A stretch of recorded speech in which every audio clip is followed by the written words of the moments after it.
Selamat sore, saudara terkasih di dalam Tuhan.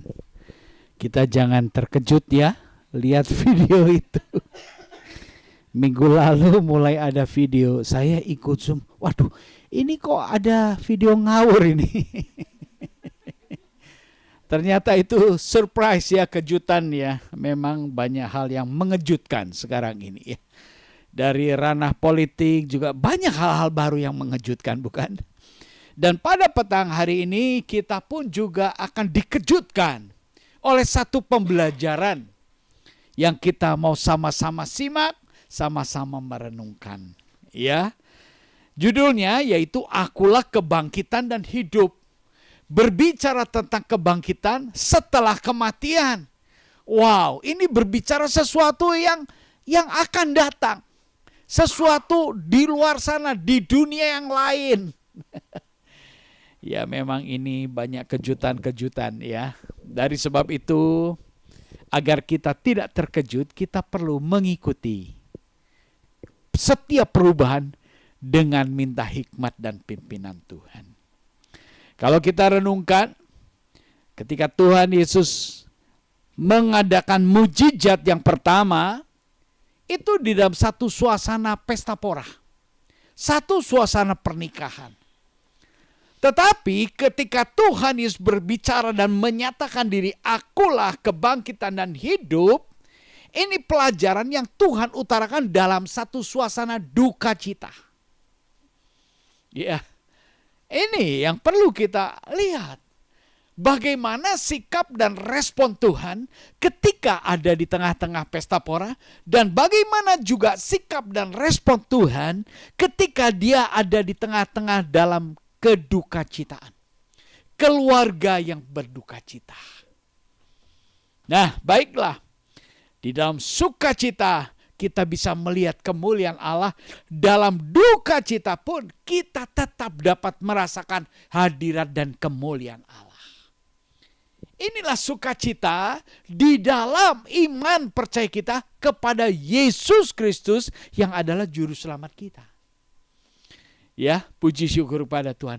Dalam segala musim kehidupan, Dia hadir dan ada kemuliaan Allah dinyatakan.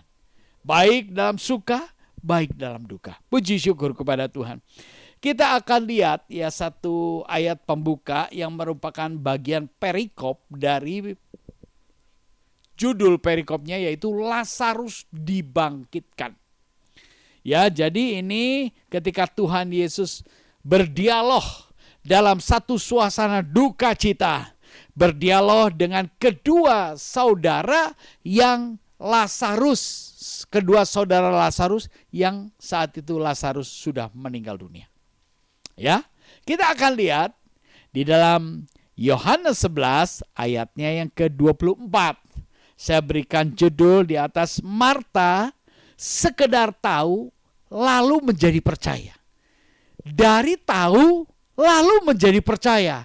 Ini merupakan satu progres, satu peningkatan. Banyak orang sekedar tahu tapi belum juga percaya. Kita sebagai anak-anak Tuhan, justru di dalam masa-masa sulit, ya sulitnya hidup ini ya, kita tidak dalam satu suasana duka cita, tetapi dalam satu suasana yang penuh dengan tekanan. Kita jangan sampai menjadi anak-anak Tuhan yang cuma tahu, tetapi biarlah pengetahuan tentang Tuhan itu menuntun, membawa kita menjadi percaya kepada Tuhan. Ya, Marta sekedar tahu lalu menjadi percaya. Yohanes 11 ayat yang ke-24 berbunyi demikian. Kata Marta kepadanya, Aku tahu bahwa ia akan bangkit pada waktu orang-orang bangkit pada akhir zaman. Aku tahu. Ini Marta ya, dialog Tuhan Yesus ketika hadir di tengah keluarga yang saat itu sedang berduka cita. Lazarus sudah meninggal. Saudaranya Lazarus itu ada Marta, ada Maria. Nah, di dalam ayat ini dipetik komunikasi antara Yesus dengan Marta. Lalu Marta katakan, aku tahu bahwa ia akan bangkit pada waktu orang-orang bangkit pada akhir zaman.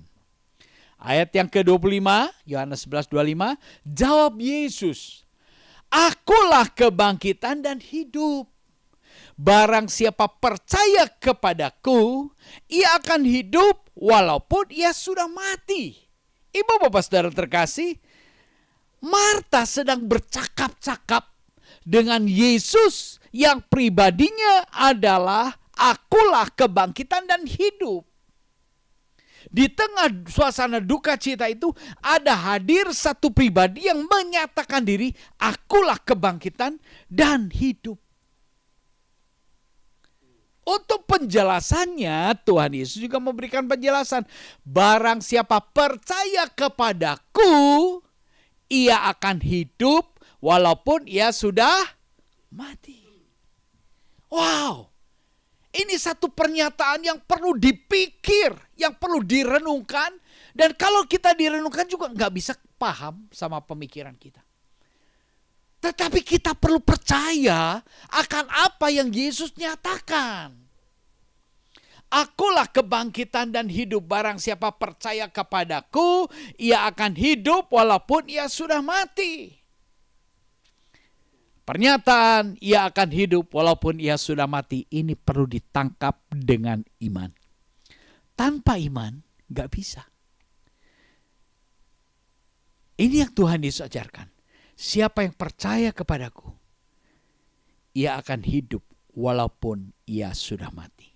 Jadi Tuhan Yesus sedang mengajar kepada Marta. Marta, ingat, di balik kematian ada kehidupan.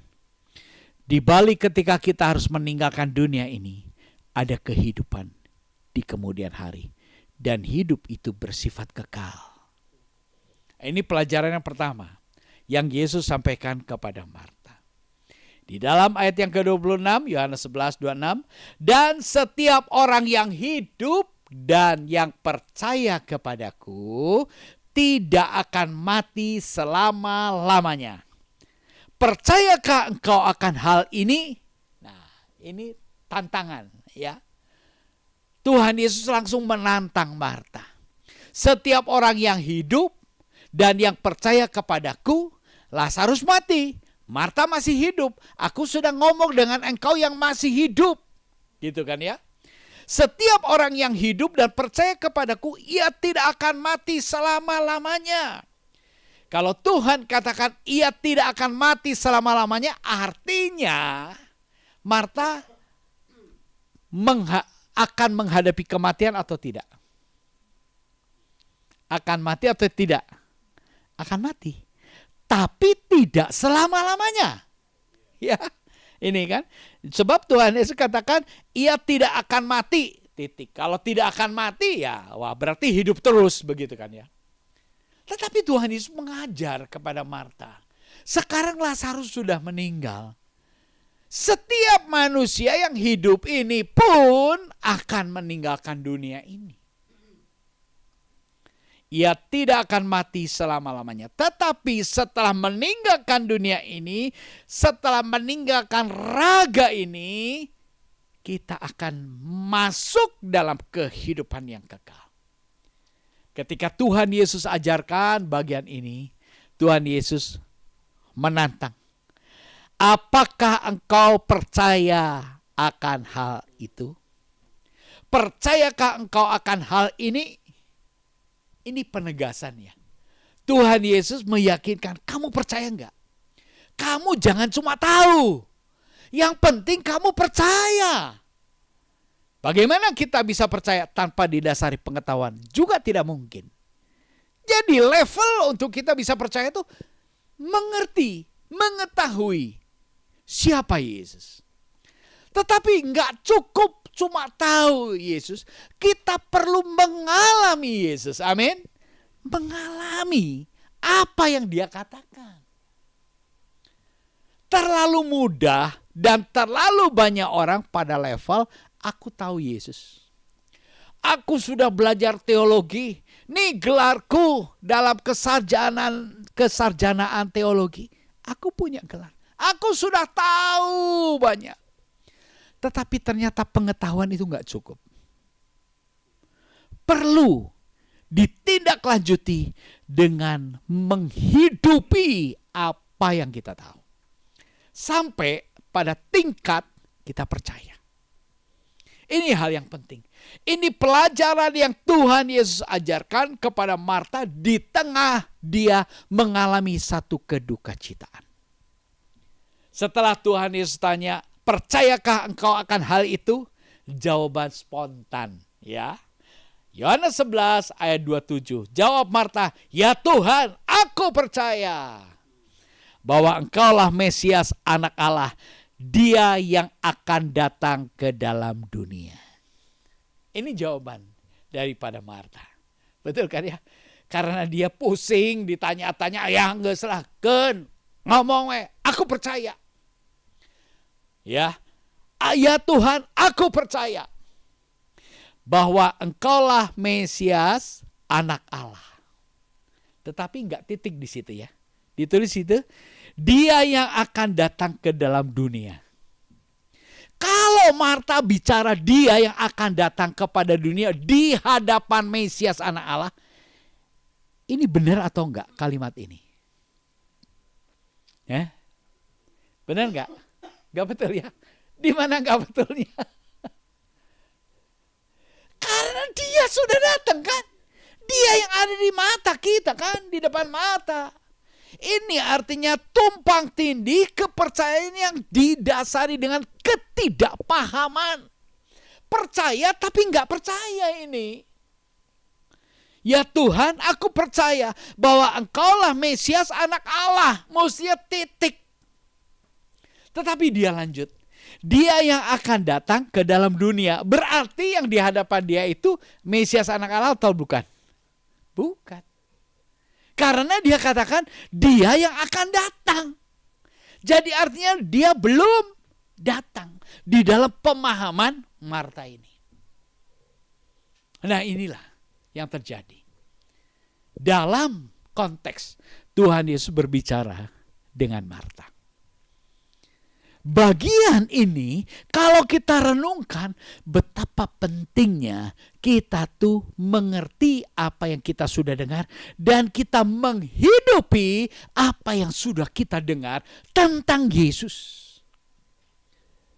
Sebetulnya ya, makin banyak kita mendengar tentang Yesus, kita makin sulit mengaplikasi, menghidupi bagian mana dulu ya. Maka sebetulnya ketika kita mendengar sedikit tentang Yesus, kita imani, kita percaya, kita lakukan. Itu justru lebih mudah, lebih simpel. Seperti kita ngajar anak. Ya, anak itu kalau diajar terlalu banyak, ya saya punya cucu Geva. Geva tuh diajar sama mamanya, hitung 1 sampai 10. Sudah hore. Enggak diajar 1 sampai 100. Betul enggak maminya ya? Coba diajar 1 sampai 100. Bingung. Apa ini? Tapi 1 sampai 10 dulu. Paham dulu. Maka di dalam merenungkan firman Tuhan itu perlu kita sedikit-sedikit kita gali. Kalau kita mau terlalu banyak memahami firman Tuhan, akhirnya kita keblinger. Waduh bagaimana ya, waduh apa ya. Coba kita renungkan bersama konteks yang sederhana ini. Di dalam satu suasana duka cita ini yang sedang terjadi. Kalau dalam suasana pesta pora waktu yang lalu ya kita berbicara tentang air diubah menjadi anggur. Itu pesta. Tetapi pada kali ini kita merenungkan ketika Tuhan Yesus hadir di dalam satu suasana duka cita. Ini komunikasi dengan Marta. Kita akan lihat komunikasi dengan Maria. Maria ini saudara daripada Marta. Kita tahu Maria ini Tuhan Yesus pernah mengatakan Maria sudah menerima atau mengambil bagian yang terbaik yang tidak dapat diambil daripadanya. Ini Maria. Ketika Maria memperoleh yang terbaik, menerima yang terbaik dan menghidupi yang terbaik, kita lihat beda komunikasinya tuh jadi beda. Yuk kita lihat. Yohanes 11 ayatnya yang ke-32. Setibanya Maria di tempat Yesus berada dan melihat dia, tersungkurlah ia di depan kakinya dan berkata kepadanya, Tuhan, sekiranya engkau ada di sini, saudaraku pasti tidak mati. Ini Maria, komunikasi Maria dengan Yesus. Ketika Maria melihat Yesus ada di situ, apa yang dia lakukan? Pertama kali, dia sujud tersungkur menyembah di kaki Tuhan. Amin. Sebelum mengutarakan apapun, Marta juga mengutarakan kalimat, Tuhan, sekiranya engkau ada di sini, saudaraku pasti tidak akan mati, di dalam ayat-ayat sebelumnya. Tapi tidak dikatakan bahwa Marta itu sujud di hadapan kaki Yesus, tidak. Tetapi dia bentuknya tuh komplain sama Tuhan. Lu si telat, coba kalau nggak telat, pasti saudaraku tidak akan mati. Seolah-olah nadanya demikian. Tetapi berbeda dengan Maria. Ketika Maria datang melihat Yesus, dia tahu tempat terbaik dalam satu suasana duka cita itu, yaitu duduk di bawah kaki Yesus. Ia tersungkur di depan kaki Yesus dan berkata, Tuhan, sekiranya engkau ada di sini, saudaraku pasti tidak akan mati. Sebab dia yakin, dia percaya Tuhan sanggup mengubah duka cita menjadi sukacita. Berdasarkan pengalamannya, anggur, air diubah menjadi anggur. Supaya pesta tidak dipermalukan. Apalagi antara pertaruhan antara hidup dan mati. Tuhan tidak akan begitu saja membiarkan. Tuhan bertindak. Di dalam Yohanes 11 ayat yang ke-33. Ketika Yesus melihat Maria menangis dan orang-orang Yahudi yang datang bersama-sama dengan dia, maka masygulah hatinya. Ia sangat terharu dan berkata, di manakah dia kamu baringkan? Jawab mereka, Tuhan, marilah dan lihatlah. Ini respon daripada Tuhan Yesus. Ketika Yesus melihat Maria menangis. Ya. Dikatakan di sini, masyghul hatinya. Iba hatinya. Karena empati. Karena Yesus turut merasakan apa pergumulan, apa duka cita yang sedang dirasakan dan dialami oleh Maria. Ya. Jadi kalau kita dilihat di sini, Yesus berdialog dengan Marta, memberikan ajaran, memberikan pengajaran. Tapi Yesus berdialog dengan Maria, menyatakan kasih. Ya, kita bisa melihat ini. Perbedaannya dalam suasana duka cita. Mereka adalah saudara kandung. Marta, saudara kandung yang meninggal. Maria juga saudara kandung yang meninggal. Tetapi berbeda cara Tuhan berbicara. Seringkali Tuhan itu mengajar, mendidik. Tetapi ada kalanya juga Tuhan menyatakan kasih-Nya. Apa yang membedakan? Ketika bertemu dengan Marta, Tuhan mengajar. Karena Marta perlu diajar. Kepada Maria, kenapa Tuhan menyatakan kasih? Karena memang dia mengerti, memahami, menghidupi apa yang Tuhan ajarkan. Sehingga Tuhan tinggal menyatakan kasih. Puji syukur kepada Tuhan. Ya, jadi kita jangan heran ketika kita menghadapi satu bentuk ajaran, kita harus taat. Ketika kita mengalami satu bentuk pernyataan kasih Allah, kita pun harus bersyukur. Amin. Ini dinamika iman percaya kita. Coba kalau kita renungkan. Ketika kita merenungkan firman Tuhan, kita pun seringkali, ini mengajar kita. Ini memperingatkan kita. Tetapi dalam firman Tuhan yang sama ada pihak orang lain. Yang lain mengatakan, wow, luar biasa. Kasih Tuhan begitu dahsyat. Bisa demikian. Kenapa? Itulah tanda kehidupan daripada kuasa firman. Dikatakan di sini, maka masyulah hatinya. Ia sangat terharu dan berkata, di manakah dia kamu baringkan? Jawab mereka, Tuhan, marilah dan lihatlah. Ayat yang ke-35, maka menangislah Yesus. Luar biasa ya. Kalau baru iba hatinya, belum sampai mencucurkan air mata. Tetapi ketika dilihat ketulus ikhlasan, kejujuran, kepolosan, penyerahan, kebergantungannya kepada Tuhan. Ya, ketika Tuhan Yesus tanya, di manakah kamu baringkan dia? Mereka gak pikir lagi. Lalu mereka jawab spontan, Tuhan, marilah lihatlah. Ya, mereka gak pikir lagi, Tuhan, udah 4 hari, udah mati 4 hari, pasti sudah bau. Gak ada pemikiran demikian. Kenapa? Karena betul-betul tulus ikhlas iman percayanya, sehingga logikanya tergeser. Kadang-kadang kita perlu dituntut berpikir dengan iman, bertindak dengan iman. Inilah tindakan iman. Dia ngajak Tuhan, marilah, lihatlah. Itu tindakan iman. Itulah yang menyebabkan Yesus gak cuma iba, tapi dia menangis. Lalu menangislah Yesus. Kata orang-orang Yahudi, lihat betapa kasihnya kepadanya. Wow, luar biasa ya.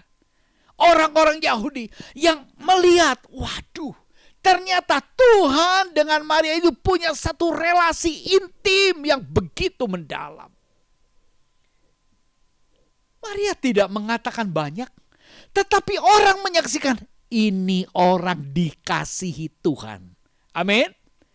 Maukah kita menjadi pribadi-pribadi yang menyaksikan kemuliaan Allah melalui kehidupan kita, sehingga orang-orang sekitar kita melihat, wah, ini pribadi yang istimewa. Tuhan sangat mengasihimu. Ini terjadi loh dalam kehidupan Maria, yang saat ini kita sama-sama sedang merenungkan. Jadi saya berikan judul di atas, Tuhan mengasihi Maria yang percaya kepada Yesus. Karena memang Tuhan Yesus itu adalah kasih. Kasih. Naturnya kasih. Kenapa ya? Kalau Tuhan Yesus kasih, kok banyak orang tidak mengalami kasihnya? Nah, ini ya. Sering ya kita menemukan situasi kondisi. Kenapa kalau Tuhan Yesus penuh kasih, kok banyak orang tidak merasakan kasih Tuhan? Apakah Tuhan membeda-bedakan? Apakah Tuhan pilih kasih? Ibu bapak saudara terkasih, ketika kita tinggal di ruang ber-AC, apa yang kita rasakan? Nyaman, sejuk, bahkan dingin gitu ya.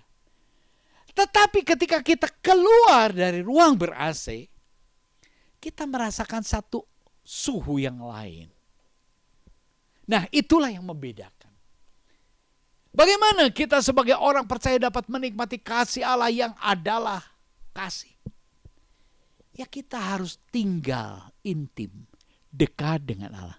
Baru kita dapat merasakan kasih Allah. Tetapi kalau kita tinggal jauh di luar sana, ya lain, atmosfernya tuh lain.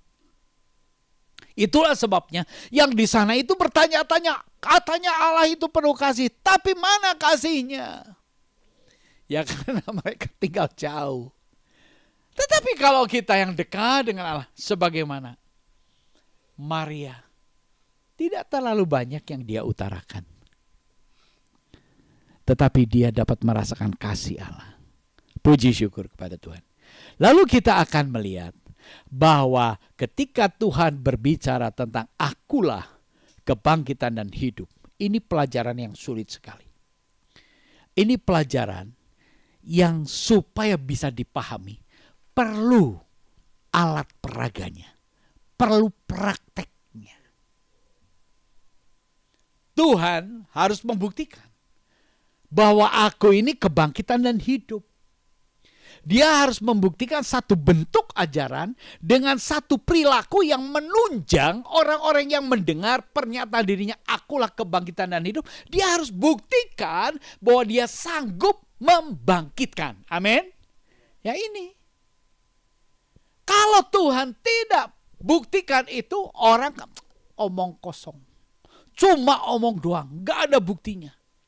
Maka sebetulnya kalau kita lihat di dalam Yohanes 11 ayat 15 sampai dengan 16 dulu, bisa tampilkan nggak ya ayatnya di situ ya?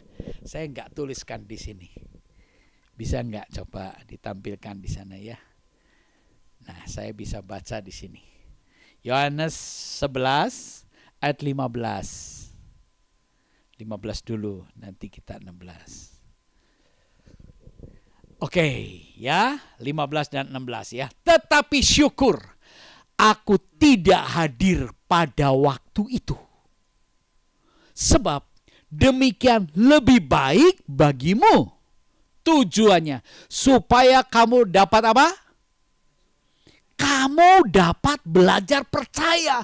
Kamu murid-muridku dan orang-orang yang ikut rombonganku. Kita belum bertemu dengan Marta dan Maria di dalam ayat ini. Marilah kita pergi sekarang kepadanya. Lalu Thomas yang disebut Didimus berkata kepadanya, berkata kepada teman-temannya, yaitu murid-murid yang lain, marilah kita pergi juga untuk mati bersama-sama dengan dia. Ini kata si Thomas. Tetapi kata Tuhan, ya, kita lihat dulu apa yang kata Tuhan. Syukur aku tidak hadir pada waktu itu. Memang waktu Lazarus masih dalam kondisi sakit, itu berita tentang Lazarus sakit itu sudah sampai kepada Tuhan. Sudah Tuhan dengar. Tetapi memang Tuhan sengaja mengundur kedatangannya menjumpai Lazarus. Dengan maksud tujuan ya ini seperti ini. Lalu dia katakan, syukur aku tidak hadir pada waktu itu. Syukur aku menunda kedatanganku.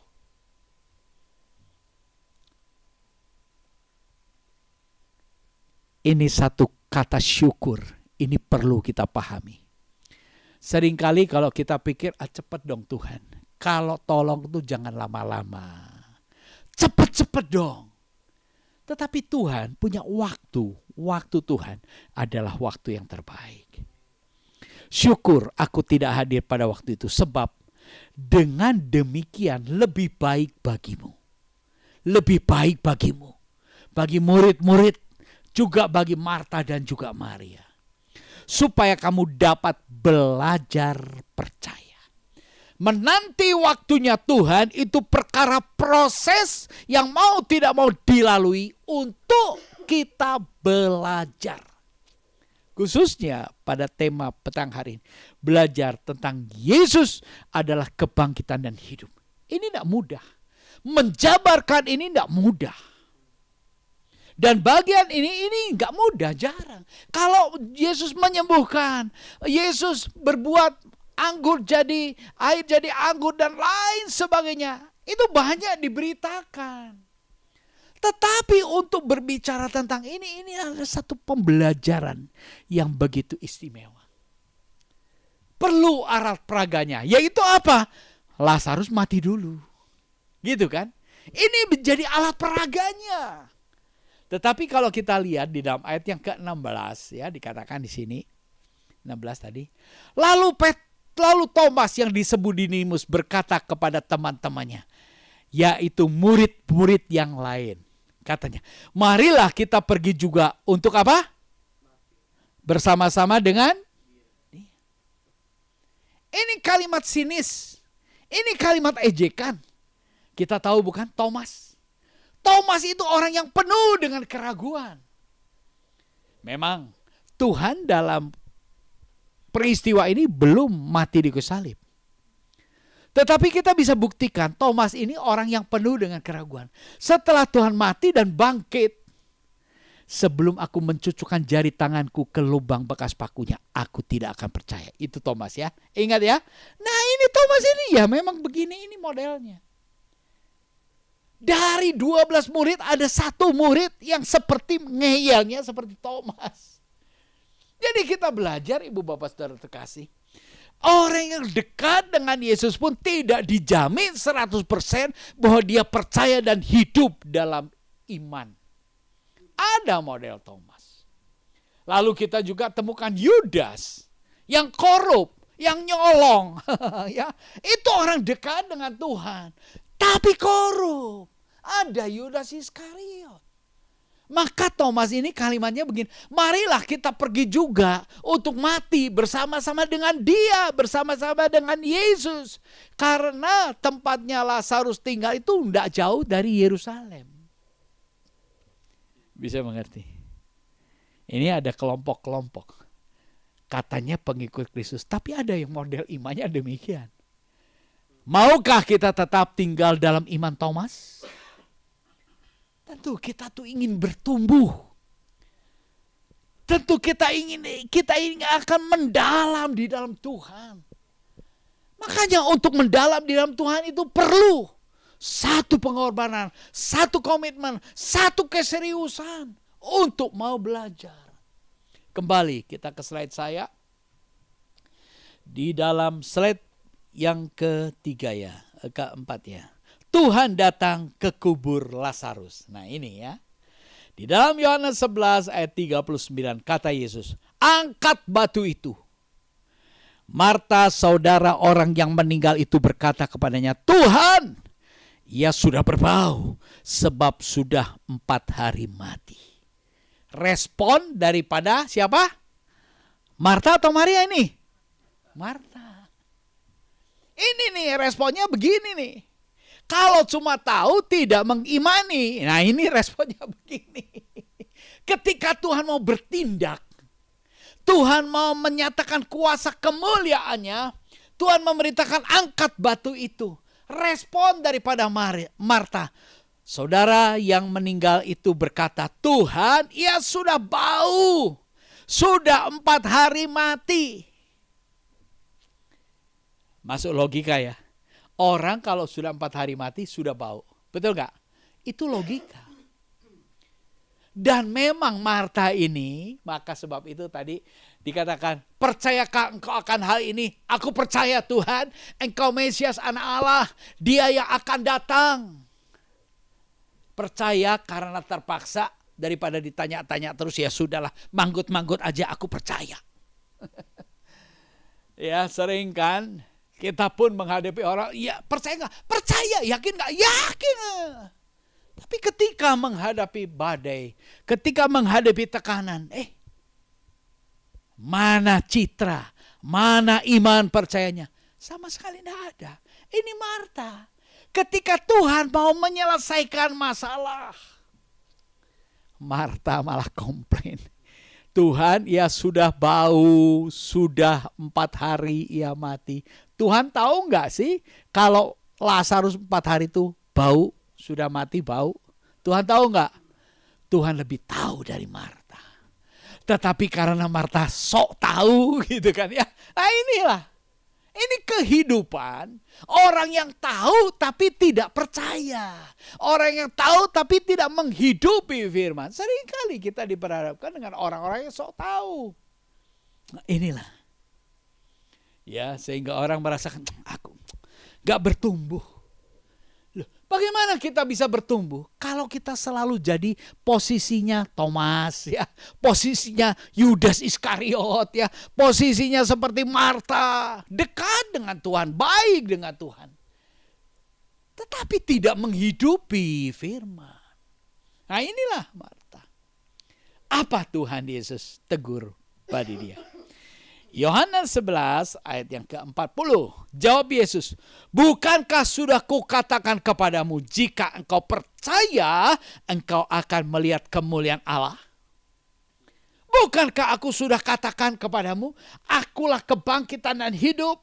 Barang siapa mati akan bangkit. Barang siapa yang hidup yang percaya tidak akan mati selama-lamanya. Itu pembelajaran yang sudah Tuhan nyatakan jelas-jelas kepada Marta.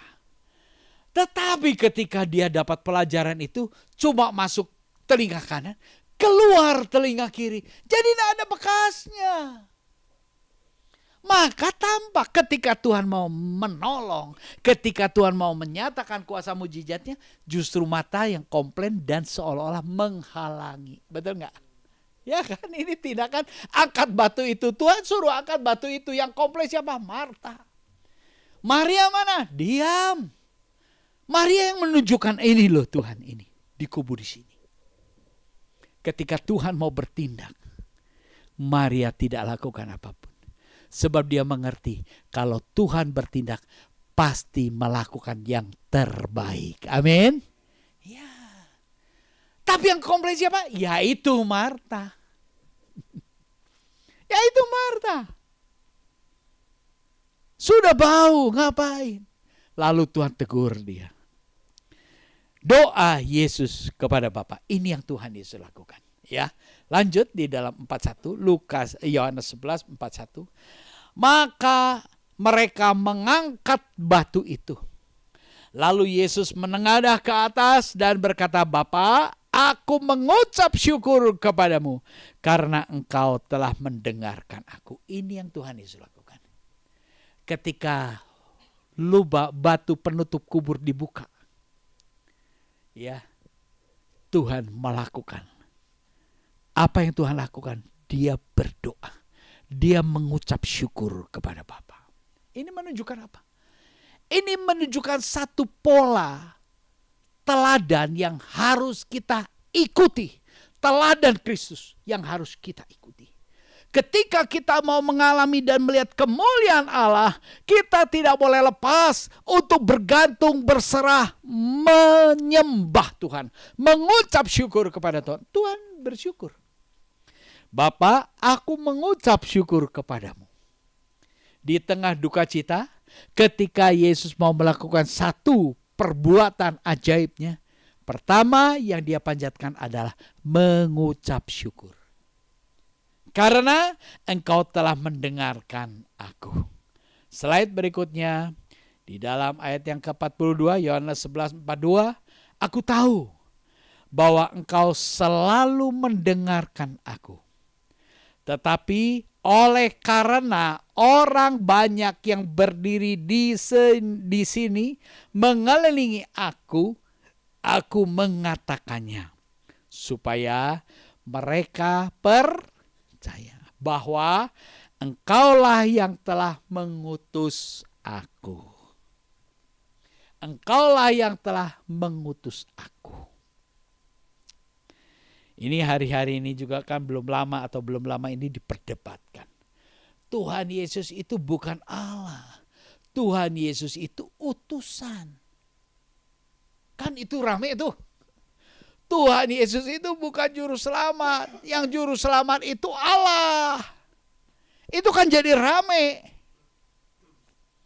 Kalau kita lihat ayat ini, betul nggak Tuhan Yesus utusan Allah? Sebab Tuhan Yesus sendiri ngomong, apa yang kukatakan itu bukan dari diriku sendiri, tetapi dari Dia yang mengutus aku. Sehingga perkataan-perkataannya itu perkataan-perkataan Allah. Lalu kenapa itu hingar-bingar ya sampai rame banget? Kita tahu ya, Tuhan Yesus itu Allah. Tapi Dia mengosongkan dirinya menjadi manusia. Supaya apa? Sebagai manusia, Yesus bisa berinteraksi dengan manusia. Yesus bisa mengajarkan kepada manusia tentang adanya kerajaan Allah. Yang rajanya adalah Allah yang tak berkesudahan, Allah yang kekal. Kalau bukan Yesus yang ngomong tentang kerajaan Allah, siapa yang bisa ngomong tentang kerajaan Allah? Nggak ada. Tuhan Yesus itu Allah. Tetapi Dia mengosongkan dirinya dan menjadi manusia. Dari sebab itu ketika Yesus menjadi manusia, ya memang Dia harus mati di kayu salib. Yang mati itu tubuhnya, manusianya. Tetapi selama Yesus hidup di dalam dunia ini, Yesus itu juga Allah. Kenapa? Karena dibuktikan Dia tidak berbuat dosa. Tidak ada manusia yang bisa tidak berbuat dosa. Tidak ada.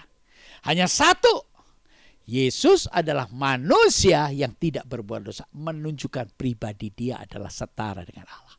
Tetapi memang selama hidup di dalam dunia ini datang, dia mensetarakan dengan Allah. Setelah dia naik ke surga, mati, bangkit, naik ke surga, dia setara dengan Allah. Amin. Iya. Jadi kalau Yesus adalah Allah, ya sekarang dia Allah. Tapi waktu Yesus di dalam dunia ini, ya dia Allah, ya. Tetapi dia mengosongkan diri, tidak mempertahankan kesetaraan dengan Allah, tetapi menjadi rupa manusia. Di bagian ini, di dalam doanya, aku tahu bahwa engkau selalu mendengar aku. Tetapi oleh karena orang banyak ini yang berdiri di sini mengelilingi aku mengatakan supaya mereka percaya bahwa engkaulah yang telah mengutus aku. Supaya mereka percaya bahwa Yesus itu adalah utusan Allah. Bahwa Yesus itu adalah pribadi Allah yang mengosongkan dirinya menjadi manusia. Bahwa di dalam Yesus itu kepenuhan Allah nyata. Nah ini yang Tuhan Yesus sedang ajarkan. Lanjut di dalam ayat 43, Yohanes 11:43. Dan sesudah berkata demikian, berserulah ia dengan suara keras, Lazarus, marilah keluar. Ini yang Tuhan lakukan. Setelah dia berdoa, setelah dia mengucap syukur, setelah dia menyatakan kemuliaannya dan menjadi pelajaran bagi orang-orang di sekitar agar mereka percaya. Lalu baru Tuhan bertindak. Ya, berseru dengan suara keras, Lazarus, marilah keluar. Apa yang terjadi? Halo? Apa yang terjadi? Keluar enggak? Berapa orang yang keluar? Namanya Lazarus. Yang lain enggak dipanggil. Yang keluar cuma satu. Karena pribadi tersebut yang dibangkitkan. Lazarus yang dibangkitkan. Puji syukur pada Tuhan. Ibu bapak saudara terkasih. Kadang-kadang ketika kita merenungkan firman Tuhan, ada kata-kata yang merema di dalam pribadi kita. Memang kadang-kadang itu perkataan itu begitu menunjuk kepada kita. Jangan pernah kita keraskan hati, jangan kita menolak.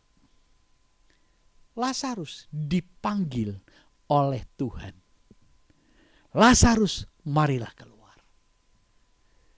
Jadi Lazarus tuh gak dijampe-jampe sama Tuhan, dielus-elus sama Tuhan ya. Kira-kira kalau dukun itu mungkin elus-elus. Tuhan cuma ngomong, kuasa perkataannya membangkitkan. Amin.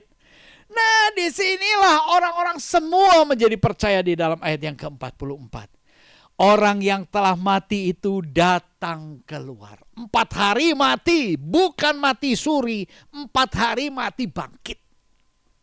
Keluar, kaki dan tangannya masih terikat dengan kain kapan dan mukanya tertutup dengan kain peluh. Ini kenapa Tuhan Yesus panggil Lazarus dan yang keluar itu pocong, gitu kan ya? Kan pocong dia, ajaib-ajaiban ya. Itu membuktikan keorisinilan. Keasliannya ketika kamu kubur, ini pribadi seperti demikian. Kamu kubur, dia mati. Tetapi oleh kuasa perkataanku yang mati dibangkitkan. Amin.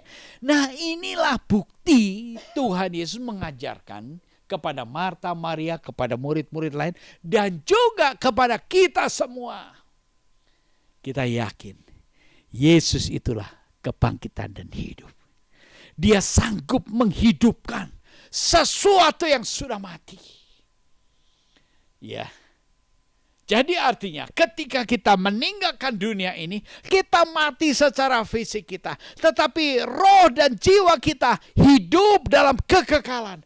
Bahkan bukan cuma orang percaya saja yang dibangkitkan. Semua orang mati akan dibangkitkan. Tapi setelah bangkit dia harus diperhadapkan dengan pengadilan. Harus diadili. Apanya yang diadili? Roh dan jiwanya. Diadili, betul gak? Lalu ditempatkan, ini surga, ini neraka, kan begitu ya. Kalau Kalau yang berdosa tidak dibangkitkan, enak dong. Kita kalau berdosa, bikin dosa sebesar-besarnya, sudah mati beres. Oh ternyata tidak begitu. Tuhan ini kebangkitan, yang mati pun dibangkitkan. Akan diadili. Akan dipahalai. Yang hidupnya dalam perkenan Tuhan, yang hidupnya percaya kepada Tuhan, dia beroleh tempat kekal di surga yang mulia. Tetapi hidupnya dalam dosa, terikat oleh ikatan-ikatan dosa, hidupnya di neraka yang kekal. Selama-lamanya hidup tapi penderitaan. Puji syukur kepada Tuhan. Ibu bapak saudara terkasih, inilah bukti bahwa Tuhan itu, dia adalah kebangkitan dan hidup. Membangkitkan yang sudah mati. Ketika seseorang terputus hubungan dengan Allah, dia mati secara rohani. Dia perlu mengalami kebangkitan di dalam Yesus Kristus. Menjadi satu ciptaan baru di dalam Yesus Kristus. Sehingga kita bisa percaya. Sehingga kita bisa mudeng. Apa yang firman katakan itu kita bisa selaras. Tetapi coba kalau kita bicara tentang firman kepada orang yang tidak pernah dengar firman. Kepada orang yang tidak percaya. Gak mungkin mereka bisa paham. Maka sebab itu, untuk kesempatan kali ini, kita merenungkan bersama peristiwa ketika Tuhan ada di tengah-tengah suasana duka. Yang berduka cita digantikan dengan sukacita. Kira-kira Marta dan Maria bersukacita enggak? Bersukacita, itu pasti. Tetapi sukacita yang mereka alami, khususnya Marta mengalami sukacita, disertai dengan pengalaman pelajaran dengan Yesus. Bagi Maria sukacitanya, puji Tuhan, memang Tuhan itu penuh kasih dan kasihnya tak terbatas. Kuasanya tak terbatas, yang mati pun dibangkitkan. Mau kita mengalami kuasa kebangkitannya? Mungkin kita masih hidup secara fisik. Cuma kita sudah mengalami kematian rohani. Kekeringan rohani. Mungkin juga relasi dalam komunikasi, interaksi suami istri itu sudah mati, sudah tawar. Kita perlu mengalami satu pemulihan. Yaitu seperti tadi yang direncanakan nanti tanggal 4 ya, 4 November ya. Akan ada pemulihan-pemulihan. Ya itu, artinya membangkitkan kembali relasi komunikasi. Yang sudah terputus, yang sudah tawar, perlu dibangkitkan. Datang di bawah kaki Yesus. Dia akan memulihkan. Kita tundukkan kepala. Terima kasih Tuhan untuk beberapa ayat firman-Mu yang kami renungkan bersama pada kesempatan petang hari ini. Hamba-Mu berhenti bicara, tetapi firman-Mu hidup memberkati setiap pribadi kami yang ada di tempat ini, dan juga memberkati setiap pribadi yang ikut online. Terima kasih untuk berkat firman-Mu. Dalam nama Tuhan Yesus Kristus, hamba panjatkan peralaskan segala doa ini. Haleluya. Amin. Puji Tuhan. Tuhan memberkati.